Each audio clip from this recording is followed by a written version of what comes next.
How to fix Messenger voice recording not working. Let's get started. For that, first of all, you have to simply open up your App Store. In the search bar, you want to go and simply search for Messenger.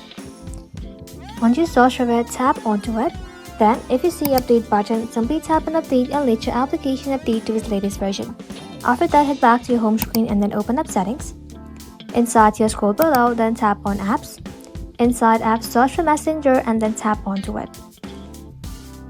Now inside here, you want to make sure microphone button is turned on.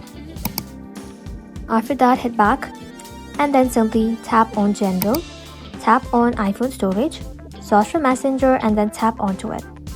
Just like that, simply tap on Offload App, then tap on Offload App again. After that, make sure you reinstall the application. And just like that, you can open Messenger again and the voice recording should now work. That's it. Thank you all for watching. If this video was helpful, consider subscribing to our channel and liking this video.